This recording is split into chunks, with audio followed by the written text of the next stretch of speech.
Цивил медија. Чест ми е да присуствувам денеска на овој настан кој наслов е рампа, затоа што рампите во нашето општество се затворени уште. Ова го зборувам како председател на инклузива, но и како мајка на возрастен син со попреченост. Тоа е мотивот што веќе 28 години сум активна во невладин сектор. Работиме на инклузија, но многу тешко оди. Не можеме да кажеме дека бележиме некој голем напредок и од пречките во околината, затоа што попреченоста не е кај луѓето, не е кај лицата со попреченост, попреченоста е во околината. Се потешко станува да му кажеш на некој што не се соочил со овој предизвик, дека навистина треба да размислува како ние што размислуваме, но и не ги обвинуваме. Тие не ги гледаат пречките, секојдневните пречки со кои се соочуваат оваа категорија на граѓани. Јас би започнала од првиот предизвик, уште со настанување на попреченоста, затоа што попреченоста не е нешто што лицето го има од самото раѓање, исклучиво од самото раѓање, туку настанува и многу подоцна, но и сите ние сме потенцијални корисници на попреченоста со старење на организмот, ослабнува видот, слухот, движењето и се што правиме, го правиме и за нас, а не за овие луѓе. Посебно ми смета дека кога се кажува нешто дека се прави и е некоја привилегија, дека се прави само за лицата со попреченост, што всушност и државните власти и локалните власти треба да знаат дека прават за нив, за граѓаните, но и за идните генерации. Значи, самото дете кога ќе се роди, има предизвик било кој. Дали е тоа дете со попреченост или дете без попреченост. Јас сум мајка на 2 сина, од кои едниот е со попреченост, вториот е без попреченост.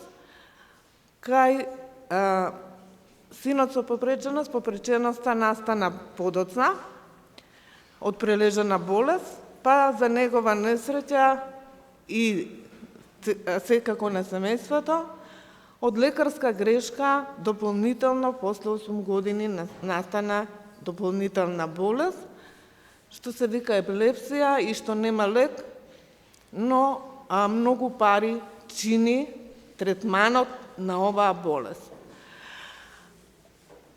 Нема рана детекција, нема рана интервенција, нема рана рехабилитација за овие луѓе, што многу значи за понатаму во животот.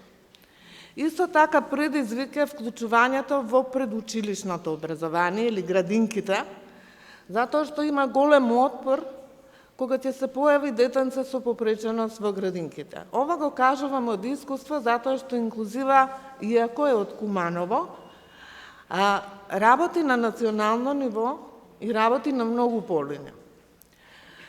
Понатаму, кога детето не е вклучено во градинката, многу тешко се вклопува во образовниот процес.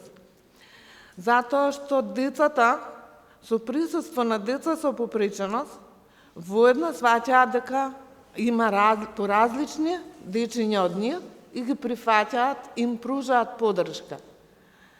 Како растат, така изолацијата расте и предрасудите и стереотипите, кои ги етикетираат лицата со попреченост и ги затвораат во своите домови. Образовниот систем кај нас до сега не беше инклузивен, сега веќе имаме и закон за инклузивно образование, што посебно ме радува, но изминатите години ние требаше да работиме на адаптирање на образовната средина. Во наблюдувањето, како што кажа Џабир, ние веќе од 2006 година наваму имаме своји наблюдувачи, прв пат беа во рамките на Цивил, Потоа, самостојно, последното наблюдување на председателски избори покажа дека 76% од објектите во кои се гласа се физички непристапни. Сите сме свесни дека се гласа во образовни институции, што многу влијае овој факт на образованието на децата и лицата со попреченост. На 48% од овие објекти има рампи, но од тие 48%, 83% од рампите не се изградени по стандардите за пристапност. И не може детето самостојно да влезе во објектот. Тоа е едната пречка. Понатаму, во самата внатрешност во училиштата има скали, има прагови, има тесни врати, каде што дете во количка не може слободно да се движи, но постојат и многу пречки во наставниот кадар. Постои отпор кон оваа категорија, најмалку отпор даваат дечињата. Што помала возраст, толку повеќе прифатаност. До сега постоја посебни училишта, специјални училишта, посебни паралелки, каде што всушност во образовниот процес имаше и сегрегација на страна, сега ќе ги вклучиме во редовните училишта. Зошто инклузива се бори за инклузијата и ќе даде се од себе да го поддржи овој процес? Затоа што увидовме луѓето кои имаат проблеми со видот, ако се образуваат во специјално училиште каде што го изучуваат бројовото писмо, има основно и средно образование. Тие сакаат секако да станат академски граѓани, но со кој проблем и предизвик се соочуваат понатаму. Значи, никаде не се изучува бројовото писмо на факултетите. Како лицето кое е слепо да ја следи наставата и за да ги проучува сите книги и лекции, кога кај нас можеме на прсти да изброиме колку книги имаме на бројово писмо. Сега надеж ни дава персоналната асистенција, бидејќи сме и провајдер на Министерство за труд и социјална политика на локално ниво за персоналната асистенција. Имаме студент кој е со оштетен вид, односно кој е слепо лице, што се запиша на факултет за правни и политички науки и се надеваме дека еден ден ќе видиме во парламентот еден од нив да биде пратеник. Предизвикот го совладуваат заедно со персоналниот асистент. Персоналниот асистент ги снима предавањата на професорите, за да може ова лице да учи понатаму. Со истиот проблем ќе се соочиме во основното и средното образование, со овој закон за инклузивно образование. Образовните асистенти може да пружаш поддршка на детето за основните работи што треба да му бидат поддршка. Но да му помогне во изучување на наставниот материјал. Значи, кај нас не е прилагоден образовниот систем и свесни сме дека ќе имаме многу предизвици, но сепак од нешто треба да се почне и понатаму да се усовршува. Затоа што сметам дека оваа инклузија е еден мост кој го градат многу луѓе, а реката што тече под него е инклузија. Значи, ние ќе соочиме со предизвици, но треба да добиеме сила за понатаму, а не да застанеме во место и да кажеме не може, стоп. Понатаму, овај образовен процес влијае на вработувањето на лицето со попреченост. Ако лицето не е образовано, никогаш не може ни да се вработи и неговата економска моќ е на многу ниско ниво. Но влијае и на политичкиот процес.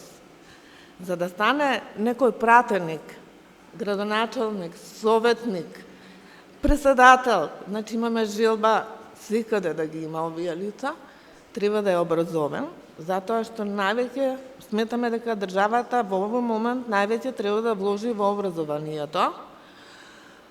И не сакам да ги слушам зборовите лица со попреченост, лица со посебни потреби, тие се граѓани со исти права и на овој ден сакам сите да ги поддржите овие лица, сите да не поддржите здруженијата кои работиме на оваа проблематика, затоа што се уште гледаме дека во очите на институциите, на општините, сме всушност не гледаат како ривали.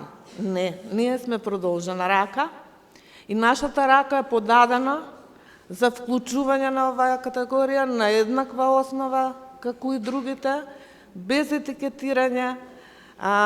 До мене седи градоначалник, апелирам, спуштете ги тротоарите, поставете лифтови, имајте адаптиран превоз за сите граѓани, затоа што сите овие алатки и средства ги користат и другите лица, ги користат мајки кои се со мали дечиња, ги користат стари луѓе, ги користиме лифтовите сите затоа што ни е полесно да се искачуваме.